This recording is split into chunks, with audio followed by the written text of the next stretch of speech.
Mente sana, vida segura. NDC Podcast.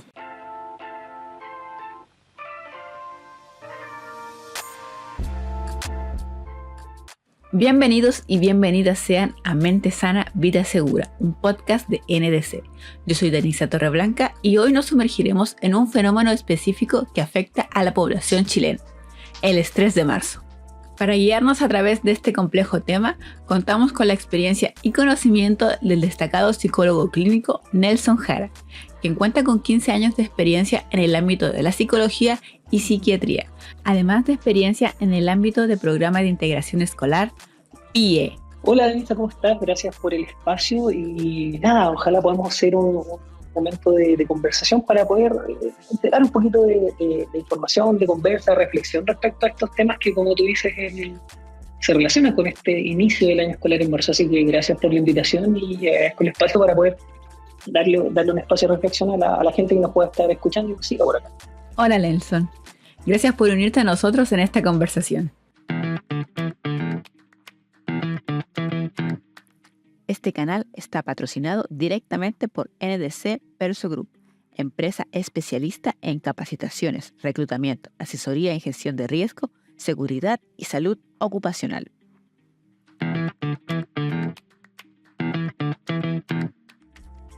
Para comenzar, ¿podrías describir el estrés de marzo y además, cómo se manifiesta en el contexto educativo chileno?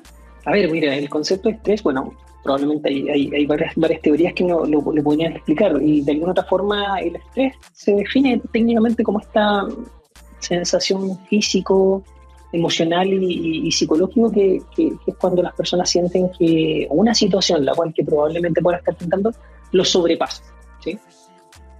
Y obviamente cuando esta situación no lo sobrepasa o evaluamos que esta situación probablemente nos puede afectar de alguna forma, empieza a resentirnos de alguna manera, de manera tanto psicológica, emocional y bueno, ya en situaciones ya un poco más extremas a nivel físico.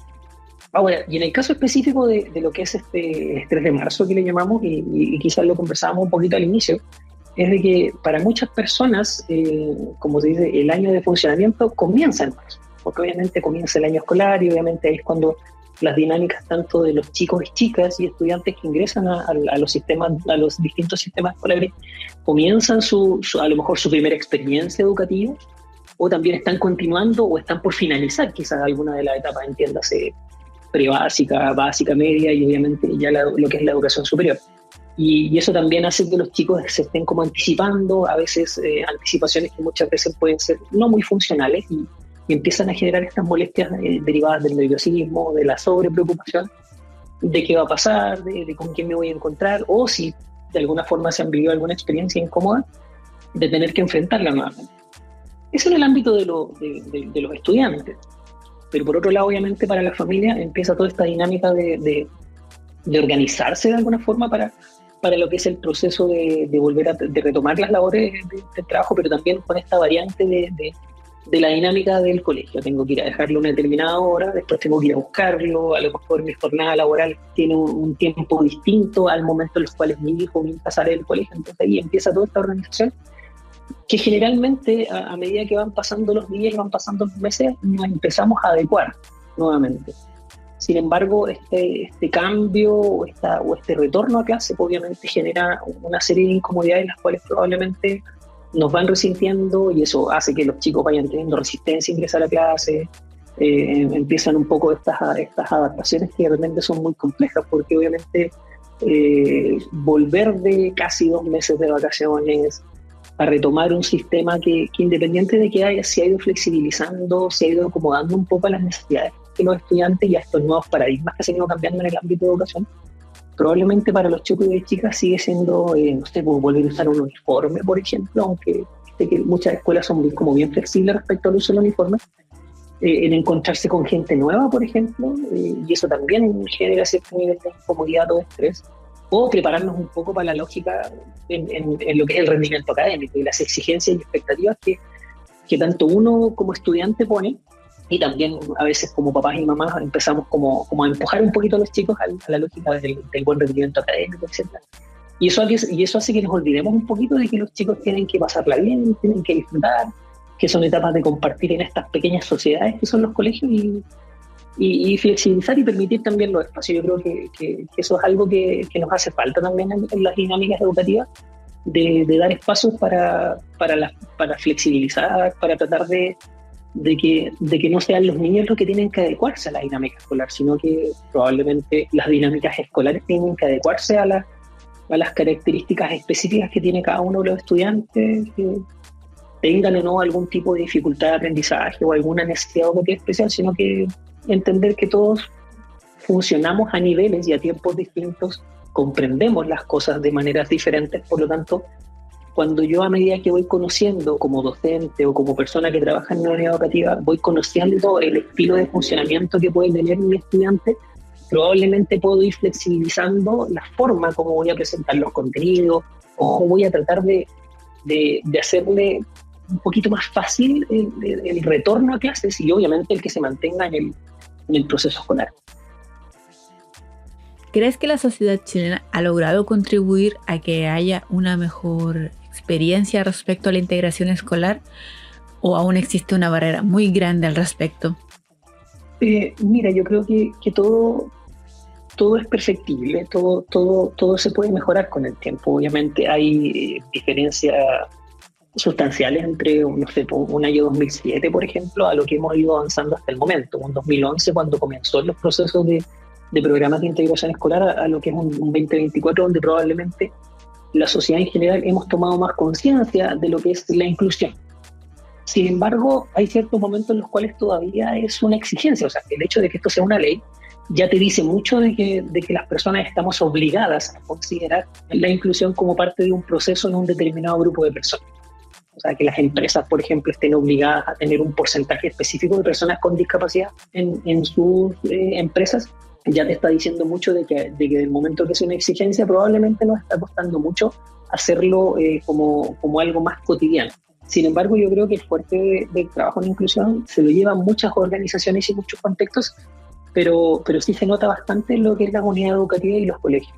Entiéndase prebásica, básica, media, sala cuna, donde probablemente esta conciencia, esta capacitación y este conocimiento que se va teniendo de las distintas necesidades educativas especiales y cómo tenemos que ir adecuando un poco el contexto educativo a esas necesidades educativas especiales, yo creo que se ha avanzado bastante. ¿Nos falta? Obvio que nos falta, porque no solamente tiene que ver un tema de discusión, sino que también un tema de recursos. Yo creo que ahí los ajustes, tanto administrativos y hasta políticos, que se tienen que hacer. No me gusta meterme mucho ahí porque hay cosas que desconozco y otras de las cuales tengo una opinión muy personal.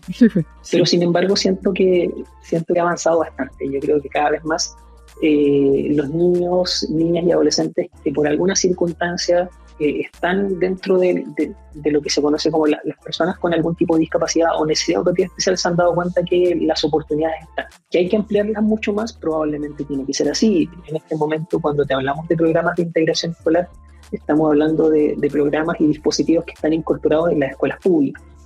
Probablemente instituciones particulares subvencionadas y particulares probablemente están avanzando poco a poco a llegar a lo que las escuelas públicas han logrado.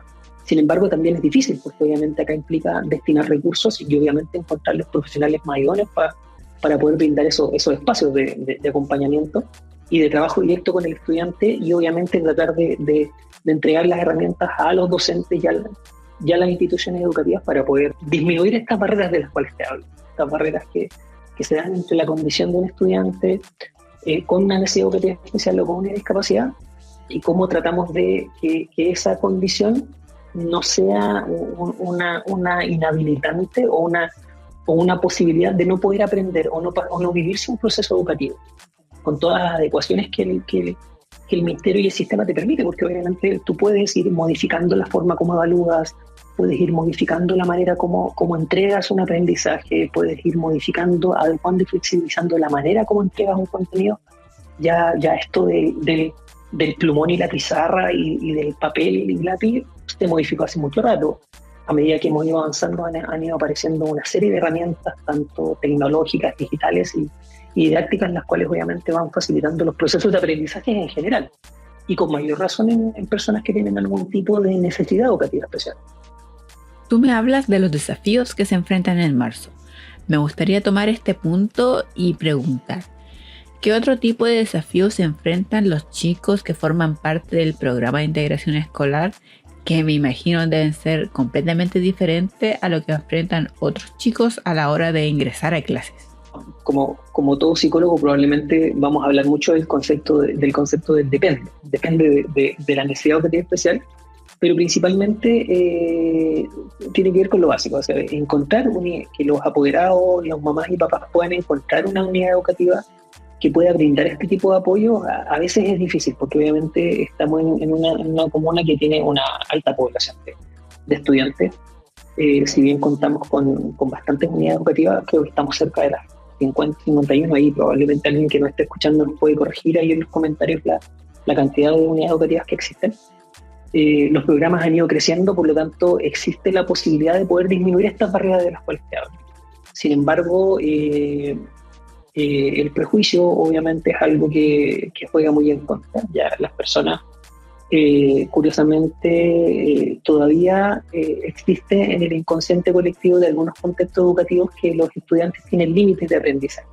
Es como decían los papás, tienen un techo, y probablemente se establece que hay muchas cosas que no van a ser capaces de hacer en un contexto que probablemente no está preparado para una necesidad educativa especial, o no está preparado por una discapacidad. Como te digo, vamos a dar el ejemplo de las discapacidades de tipo motora, donde probablemente una persona con discapacidad motora se encuentra en un mundo donde no está todo diseñado para su condición, ¿ya? Los accesos para silla de ruedas son difíciles. Hay algunas unidades educativas que obviamente invertir en rampas o en elevadores es un poquito más difícil. Entonces ya te encuentras con una limitante. Ahora, ¿cómo la unidad educativa se esfuerza en poder disminuir esa limitancia? Ese es el desafío, de alguna forma. Te encuentras con chicos que probablemente tienen dificultades para socializar adecuadamente, y a lo mejor eso es parte de un elemento que seguramente les genera estrés, ¿ya? Y el cómo las personas que trabajan, lo acompañan, puedan ir desarrollando esas habilidades, no solamente para el alumno que presenta una discapacidad, sino que también en cómo se relacionan los compañeros con ellos. Yo creo que a veces los estudiantes son más conscientes de la inclusión que nosotros los adultos. Y eso es muy interesante de ver cuando uno está en el trabajo mismo, porque a veces cuando uno, por distintas razones, le toca acompañar en aula a un chico con algún tipo de necesidad educativa especial, y uno le colabora con la actividad que puede estar realizando y hace las adecuaciones, te encuentras con un compañerito que inmediatamente quiere o te pregunta si puede hacer lo mismo que está haciendo ese compañero. No sé, estoy pensando en un chico que probablemente, producto de su condición física, a lo mejor se adapta el proceso de evaluación a través de un dibujo, por ejemplo, en vez de una escritura. Y resulta que el compañerito al lado a lo mejor quiere también hacer un dibujo. No quiere escribir porque lo encuentra mucho más entretenido. Entonces ahí te das cuenta cómo esa adaptación que tú realizas para una persona con discapacidad, ¿por qué no aplicarla al resto del contexto educativo? ¿Ya? Te voy a dar un ejemplo, bueno, siempre lo utilizo para que muchas veces los apoderados entiendan esto. Probablemente algunos de nosotros utilizan anteojos. Yo utilizo anteojos porque he tenido que corregir una dificultad visual producto de mi edad. Obviamente, a la edad que tengo ya empiezo con dificultades para ver, y tengo que estar utilizando una corrección, que es lo que nosotros podríamos llamar técnicamente una adaptación, ¿ya? Mis anteojos son una adaptación que modifican mi condición de presbicia. Por lo tanto, con mis anteojos, obviamente con la evaluación del profesional del caso, se corrige esta condición que yo tengo. Por lo tanto, el corregirlo a través de esta adecuación técnica que es el anteojo, yo puedo ver mejor la pizarra. ¿Me entiendes? Y a lo mejor cuando llego al colegio con estudiantes con mis anteojos, el profesor realiza otra adecuación, me sienta más adelante en la sala de clases. Por lo tanto, la corrección que yo hice en mi casa con mis anteojos, y el profesor está haciendo una adecuación de acceso, por lo tanto me sienta un poquito más adelante, y eso me permite ver todos los estímulos, PowerPoint, o el data, o el video que va a presentar, o lo que escribe en la pizarra, de mejor forma. Adicional a eso, el profesor, cuando escribe algo en la pizarra, hace el esfuerzo de escribir las letras un poquito más grandes. Por lo tanto, así me facilita a mí el poder ver mejor el contenido que le está presentando. Pero te das cuenta en ese proceso que esa adecuación curricular o adecuación de acceso que hizo ese profesor no solamente me sirvió a mí, sino que también le sirvieron a otros estudiantes del curso que a lo mejor no tienen la misma condición mía visual, pero probablemente también se le hizo más cómodo. ¿A qué vamos con esto? Que muchas veces los apoyos que se brindan a personas que tengan algún tipo de necesidad educativa especial son apoyos que se brindan al curso completo, porque uno también trabaja con el docente.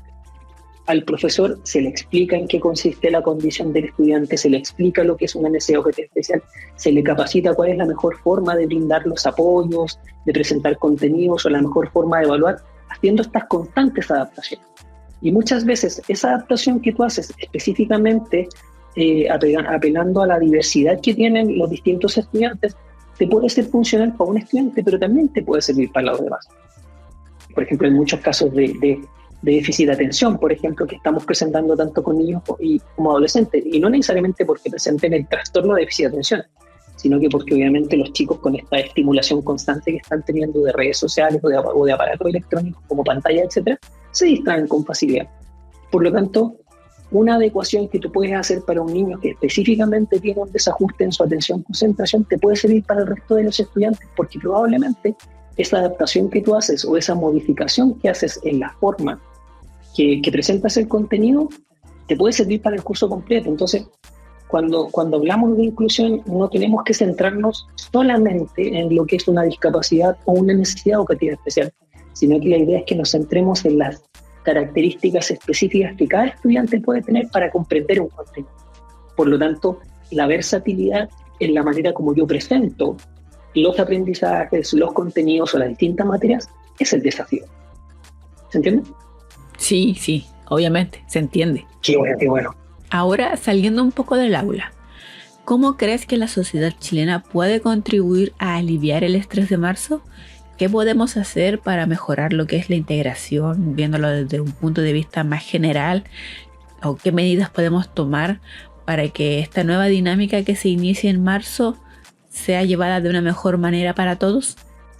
Mira, hay un elemento que es súper interesante de tener en cuenta. Nuestro sistema nervioso constantemente está tratando de conocer cualquier información nueva. Cada contexto nuevo al cual me expongo, mi sistema nervioso va a intentar relacionarse o familiarizarse con él.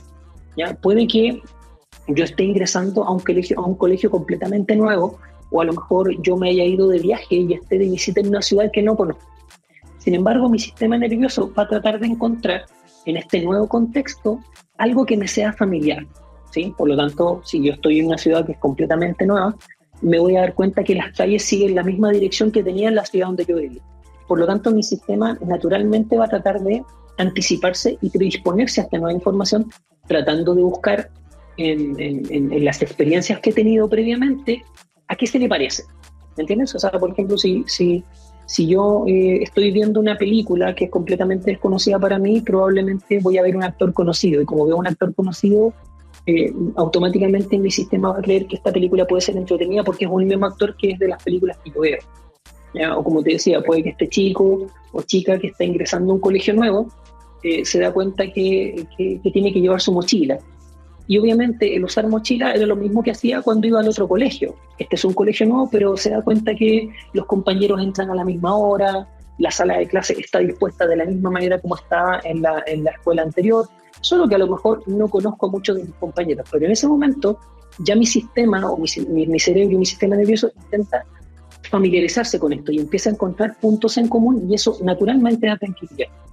Dicho esto, cuando nosotros anticipamos a las personas, cuando nosotros anticipamos a los chicos, chicas y adolescentes a los nuevos contextos, probablemente estamos entregando la información la cual van a confirmar cuando lleguen a ese lugar. Y eso naturalmente va a disminuir el estrés.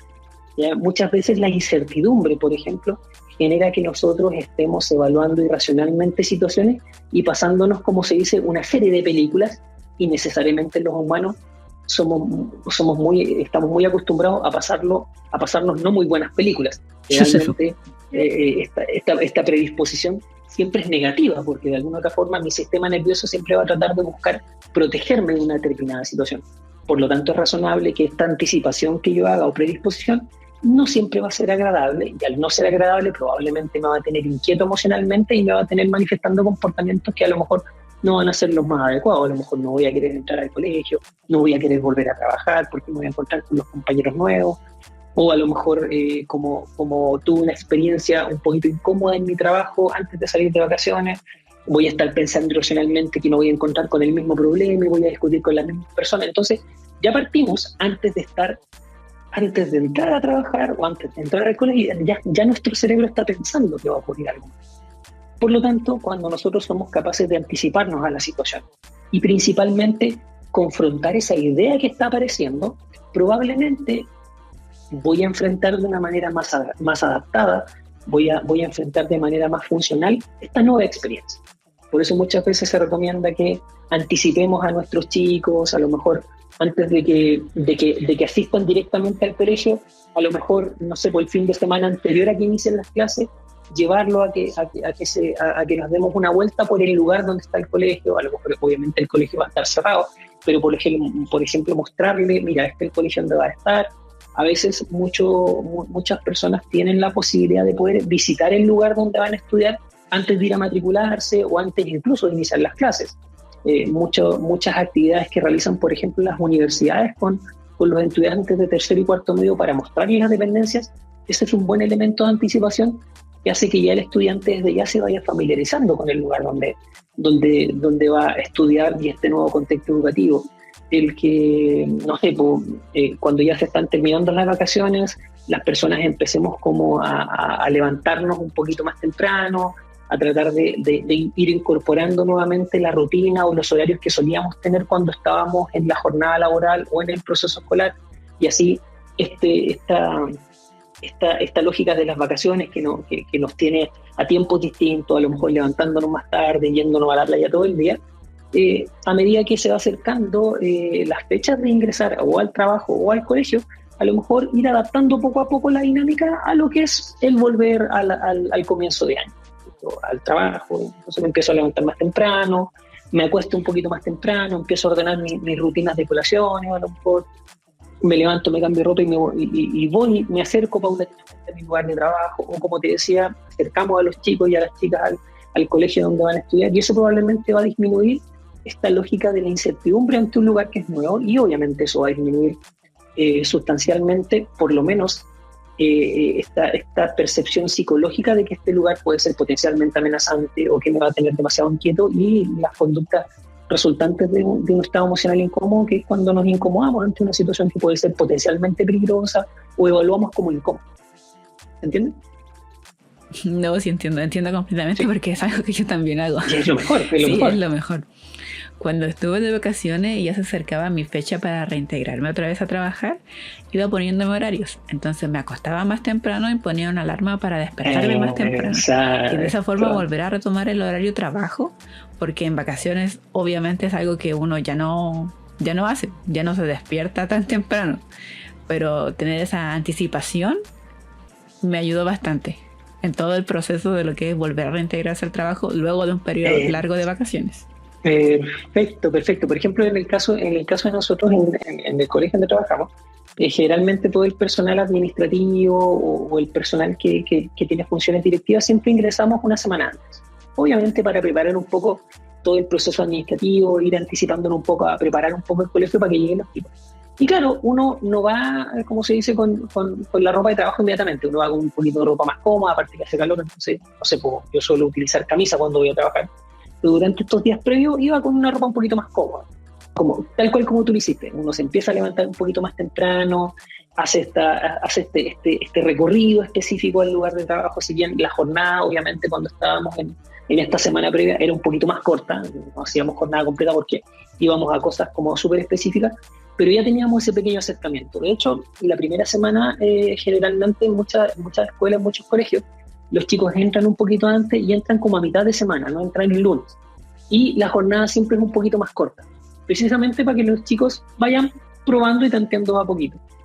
No se comienza con clases inmediatamente, sino que se preparan actividades como de compartir, se preparan actividades en las cuales pueden interactuar con sus compañeros, juegos didácticos, juegos de interacción, actividades para romper el hielo, de tal manera que los chicos se vayan poco a poco integrando, y principalmente los estudiantes, muchos de ellos que tienen esta dificultad un poco para relacionarse con los demás o vienen muy tímidos cuando son como los compañeros nuevos del colegio, entonces se dan estos espacios para compartir con ellos y poco a poco los vamos incorporando a la rutina ya de extender el horario. Ya la próxima semana vamos a comenzar con algunas clases, se le empiezan a presentar al resto de los profesores, entonces se va tratando de armar un proceso el cual no va a modificar completamente una situación estresante para un estudiante, para un adolescente o en este caso para el trabajador, pero sin embargo son espacios que se pueden estar uniendo incluso en muchos contextos laborales también.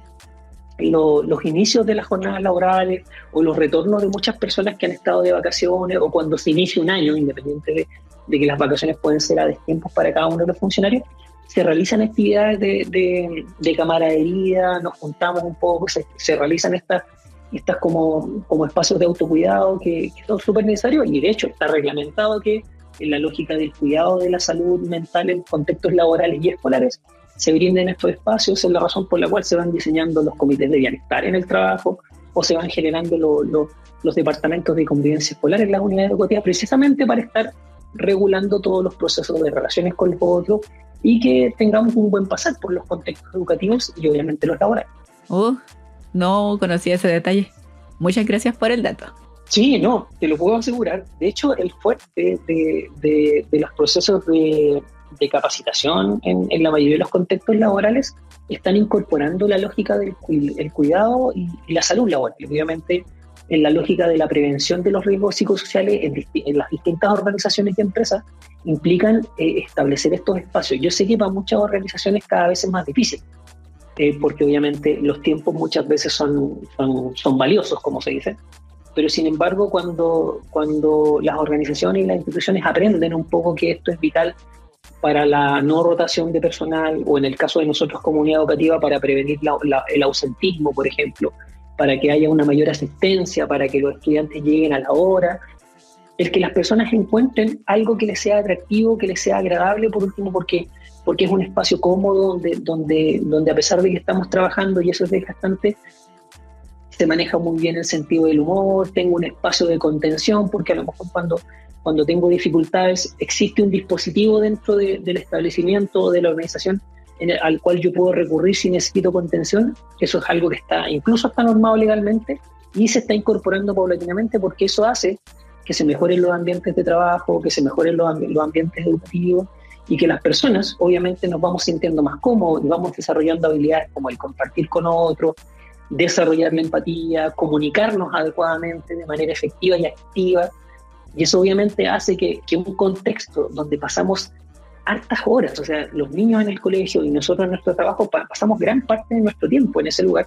Por lo tanto, si existe la posibilidad de poder diseñar espacios y momentos en los cuales nos permitan vivir un momento agradable, obviamente el trabajo y el estudio van a dejar de ser algo que probablemente en algún momento se me sea desagradable, ¿ya? Y obviamente cuando aparecen experiencias que pueden ser un poco incómodas, estos dispositivos como no sé, como la seguridad ocupacional, o en este caso los dispositivos de convivencia escolar, buscan de alguna forma compensar un poquito estos inconvenientes en las relaciones que puedan haber o distintos conflictos que puedan haber dentro de la institución o organización. Por lo tanto, eso también ayuda a que el estrés vaya disminuyendo, y que si bien es mi lugar de trabajo y hay una percepción muy específica de ese lugar, tengo que ir a estudiar y probablemente muchos chicos y chicas no les gusta mucho, pero cuando saben que van a ir a conversar con sus compañeros, eso va facilitando un poco el proceso de ir al colegio y de ir a trabajar. Insisto, que en muchas organizaciones, que en muchas instituciones está establecido y se da un espacio, no sé, un viernes al mes, donde probablemente se organizan actividades, incluso a veces se contratan, se contratan servicios de empresas para que den los espacios de capacitación y hagan talleres, no sé, baile entretenido, actividades didácticas, etcétera. O a veces, no sé, pues hay organizaciones que a veces organizan paseos. Los colegios también tienen muchas visitas, no sé, pues al vivero de la ciudad, o a lo mejor una salida a la playa, y eso brinda un espacio distinto y que hace que la percepción de un contexto que para muchas personas puede ser aversivo ya no lo es tanto, y eso facilita el manejo del estrés en esos contextos. No, yo creo que este es el mejor consejo de todos. Anticipar. Anticipar a los chicos, anticipar a la familia, todo lo que se viene ahora en marzo, porque es verdad, como se dijo en un principio, como bien tú dijiste, el año para muchas personas, para muchas familias, comienza en marzo, no en enero. Exacto. En marzo es donde realmente empiezan los desafíos. En enero son, para la mayoría, especialmente para las familias, son vacaciones. Pero muy buen consejo. Creo que esto es algo que voy a anotar como en letras doradas para no olvidarlo nunca. Y también al momento de retornar de ese lugar, cuando los chicos salen del colegio, que se dé un espacio de conversación con ellos, pero no es desde el cómo te fue, sino que a lo mejor modificar un poco la forma de abordar una temática, porque a veces, no sé, nos estamos sentando a tomar once con la familia o a cenar, y la primera pregunta, ¿cómo te fue en el colegio? Pucha, y a lo mejor el chico viene de haber tenido una mala nota y a lo mejor no va a querer contarlo. Entonces, llevamos una situación negativa a un contexto que debiese ser agradable, que este momento de estar conversando en familia en la mesa, por ejemplo, tiene que ser de manera agradable. Entonces, en vez de preguntar por las notas, por el rendimiento, que eso no lo hace generalmente en la reunión apoderada, preguntar cómo estuvo tu día, cuál fue la experiencia más entretenida que te viviste, cuál fue la experiencia a lo mejor no tan entretenida que tuviste, con cuántos amigos conversaste hoy día, a qué jugaste, por ejemplo. Porque claro, a veces naturalmente como papá y como mamá queremos saber cómo le va a nuestro hijo en el colegio, porque obviamente nos importa el proceso educativo, pero a veces una forma de acceder de mejor manera a que nuestros hijos nos cuenten cosas es hablar de cosas distintas, no las que ellos esperan que le pregunte, porque probablemente si yo sé que me van a estar preguntando por mis notas y estoy consciente que no me fue muy bien en la prueba, voy a tratar de ocultar eso. Entonces ya voy a devolviéndome a mi casa con todo ese nerviosismo de que preguntar por la prueba y no me fue muy bien. Por lo tanto, esa información en algún momento ese papá, esa mamá la va a conocer. El profesor lo va a citar y le va a decir, su hijo se sacó una mala nota. Pero en estos contextos de conversación, preguntarle a nuestros hijos qué experiencias se vivieron en el colegio, qué fue lo que aprendieron, de tal manera que los niños puedan desarrollar primero, recordar un poco lo que ahí les pasó, porque así generamos estos aprendizajes significativos, porque como le voy a estar preguntando a mi hijo qué experiencia nueva se vivió, mi hijo va a estar obligado a recordar que aprendió en el colegio o qué fue lo entretenido que hizo, y ahí estamos desarrollando procesos de aprendizaje, de atención, concentración, de retención de información, que probablemente va a facilitar un proceso de aprendizaje significativo en la casa. Y también voy a facilitar el proceso de mejorar los espacios de comunicación en la familia, porque obviamente a veces llegamos a la casa y no nos comunicamos bien, la vida un poquito acelerada que estamos llevando tampoco facilita brindar los espacios para la conversación. Entonces, si en el trayecto a la casa o cuando ya estoy con la familia, dar esos espacios para que los niños también puedan contar qué otras cosas se vienen en el colegio, que muchas veces como papás, como mamás, no conocemos hasta que nos los cuenta el profesor o hasta que lo averiguamos nosotros directamente. Entonces, brindar esos espacios de conversación, tratar de indagar qué experiencias mi hijo se vive en el colegio, más que preguntarle por las notas o cómo le fue. Y eso también va facilitando, va regulando los procesos de estrés, va haciendo un poquito más agradable este proceso de ir al colegio constantemente, porque voy al colegio, recojo cosas que me ocurren ahí y las puedo venir a contar en la casa, y obviamente me vuelvo como el importante en el momento, porque obviamente cuando soy hijo, cuando soy hija, cuando soy pequeño, muchas veces a los niños no los pescan mucho, pero si puedo estar contando qué me viví en el colegio, qué fui a visitar, qué fue lo que aprendí, los dibujos que hice, obviamente le estamos dando la importancia relevante a nuestros niños, a nuestras niñas, y obviamente ellos se sienten importantes y cuentan algo que se vive en el colegio, entonces después se les va a hacer grato ir a ese lugar y traernos cosas a la casa. Voy a aprender algo y lo cuento aquí en mi casa y me siento bien, y voy facilitando los procesos de querer aprender, por ejemplo. No, increíble los consejos, Nelson, me encantaron. Esto de anticipar, de preparar a los chicos, a la familia, sobre lo que se viene en marzo, abordar las conversaciones familiares de manera diferente. Increíble, me encantaron todos estos consejos y espero que los pongamos en práctica, que a quienes nos están escuchando lo puedan poner en práctica y ojalá les sirva bastante.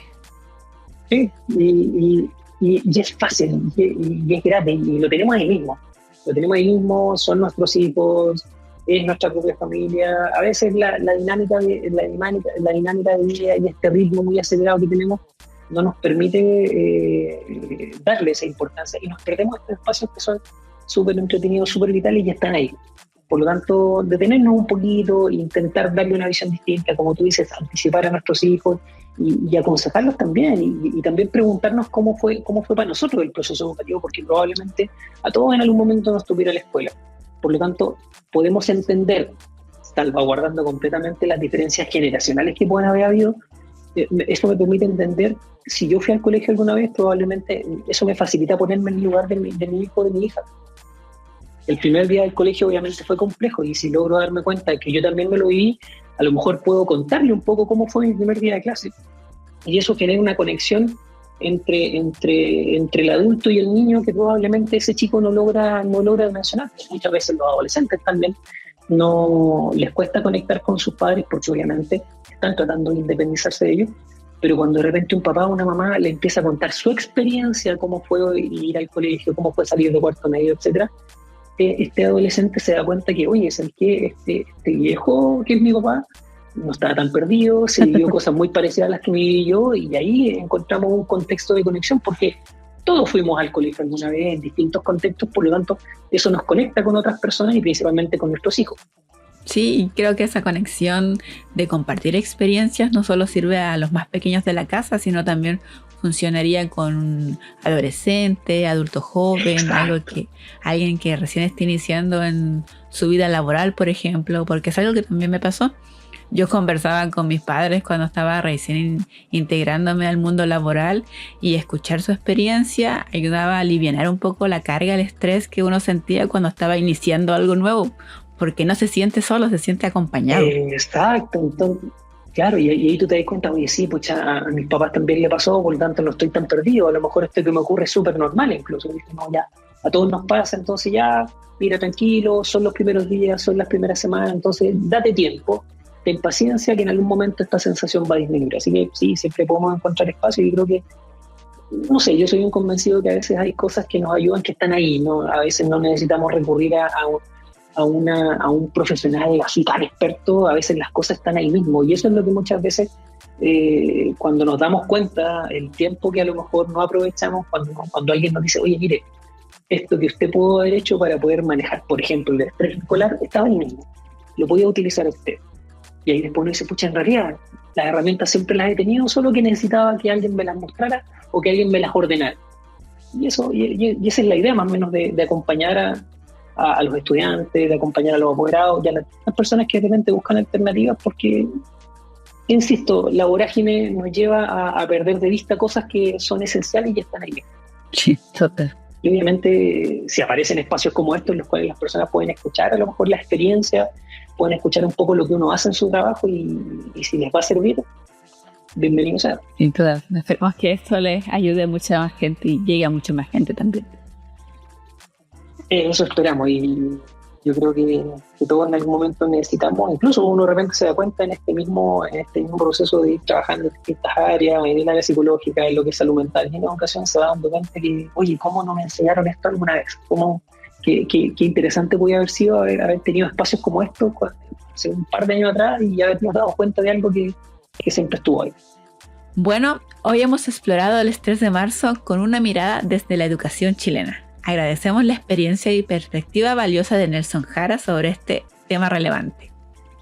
Si te ha gustado este episodio, no olvides suscribirte y seguirnos en nuestras plataformas para continuar explorando temas importantes junto a nosotros. Puedes buscarnos en nuestras redes sociales como Facebook, TikTok y LinkedIn como NDC Perso Group y en Instagram como NDC-salud y bienestar. Gracias a ustedes por el espacio y la confianza y cuando me necesiten, aquí estamos disponibles para ustedes. Gracias a toda la gente que nos puso atención y cualquier cosa, cualquier comentario, estamos atentos hoy. Así que espero que este espacio haya sido le haya resultado interesante, le haya resultado útil también. Y agradecemos la atención que nos han puesto en este día. Muchas gracias por todo, Nelson. Nos estaremos viendo. Hasta la próxima. Chao, que estén bien.